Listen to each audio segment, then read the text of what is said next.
This project was genuinely inspired by a screenshot of a tweet that I saw ages ago. I don't even know where I found this. Was this probably on like Instagram? But it just stuck in my mind, and that was very much the Labubu time period that I came across this.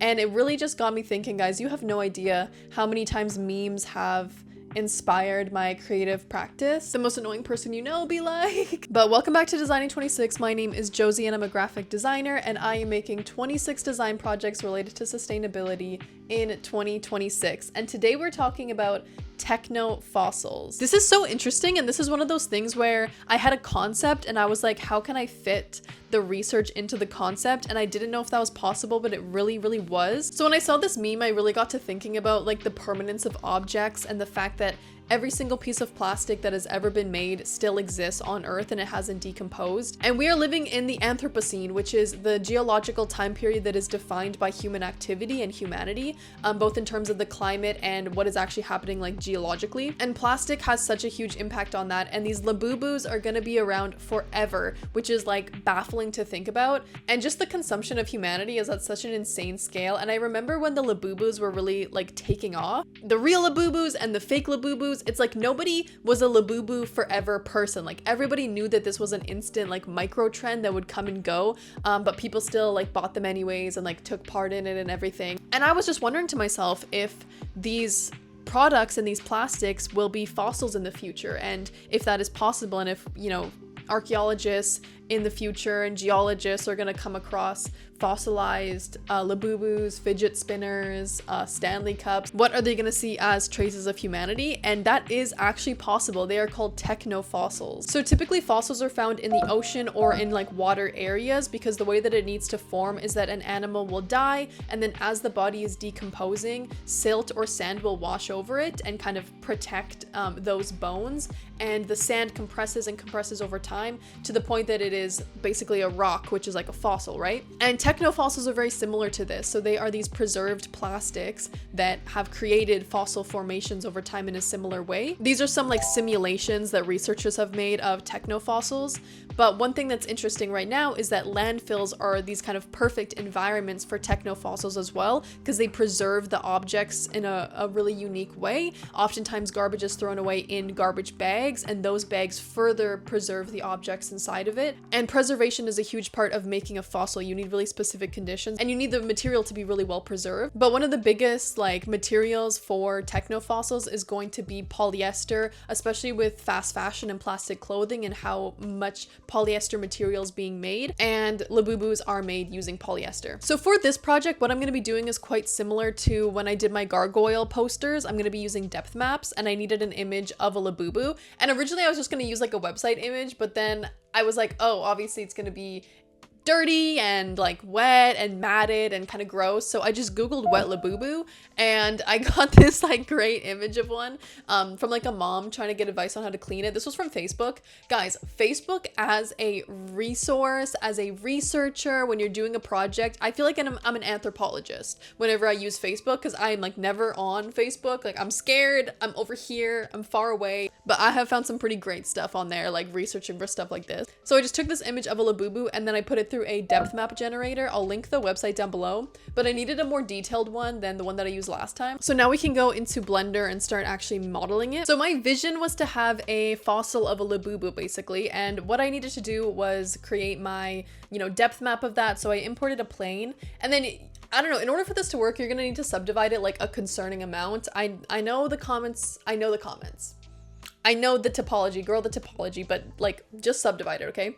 And then you're gonna add a displace modifier and import your depth map into that. And I'm scared, like this is actually like so scary. Yeah. But yeah, just like bring it down and then add a subdivision modifier again to smooth it out a bit and just smooth it. And then you basically just have this imprint like of the Labubu. Guys, this is easy, guys. Like this is actually such an easy project. Like go make your own fossils, okay? And I wanted to have like a lighting movement situation happening, so I was just testing that out a bit to see if the imprint would really show up. And then for the texture, these fossils are sandstone, so a lot of them are actually quite yellow. So I wanted to use a yellowish kind of rocky texture. So I just found a PBR texture online. I imported that, and then I brought the displacement of that down quite a bit because I didn't want to lose the detail of the Labubu and the texture that I had with it. And I just like played around with the settings, seeing what worked, seeing what I liked, and then yeah, it turned out like really well.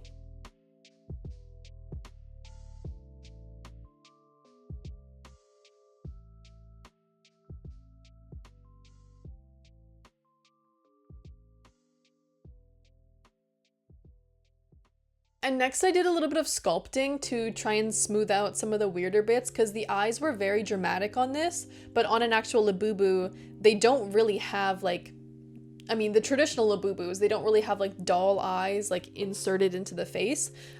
It's just like kind of another piece of the plastic. So I still wanted that to be visible so you could really see the eyes and it was there, but I wanted to smooth that out a bit so it didn't have these kind of dimple things happening. And it was just a lot more subtle. And then also I just kind of defined the ridges of the eyes a little bit. Again, just sculpting all of this to look the way that I wanted it.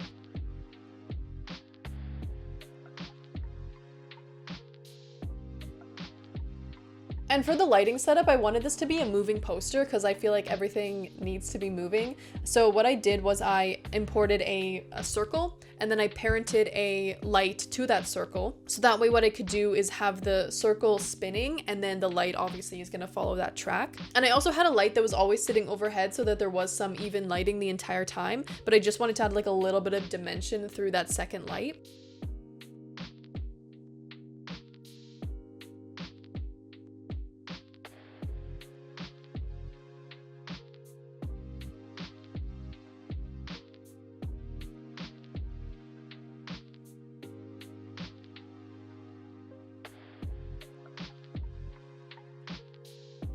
You just insert the keyframes to have it spinning 360 degrees and just make sure that it is linear so that you don't have a weird slowing down on the loop, and the loop will just go smoothly.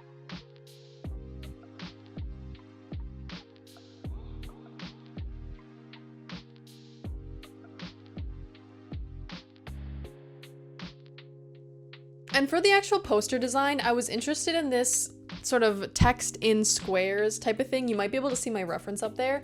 And I was originally gonna like play around with this, maybe try something curvy, maybe try something different, but I actually quite liked the way that this looked. You know, it reminds me of like highlighting text, and I was just playing around with the boxes and positioning, and I thought I would go forward with this. And for the color, I just went with this kind of middle tone blue because it's kind of similar in the tone to the background, and it's opposite on the color wheel because the actual color of the poster is orange when it's not like dull brown. I don't know if that makes sense. But I found a really nice sans serif from FontShare, and I wanted to include the percentage of the material, like of the Labubu. So on the material tag and on the website, it's 55% PVC, I think like 45%, yeah, 45% polyester, and just include that there, as well as the time to decomposition. I feel like this grammar is going to be like weird to some people, like 200 years to decomposition, but that's like the time to decomposition basically. Just to kind of tie in that theme as well, and just remember like that's the core theme of the fossilization, I guess. And the strips also kind of reminded me of like a material tag on a doll, like a Labubu. They always have their little material strips, same with stuffed animals.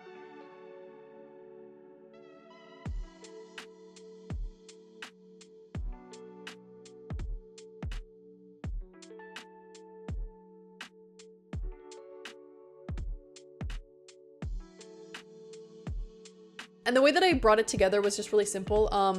I just exported that as a PNG, and then in Premiere Pro, put in the looping video and put that over top as another layer.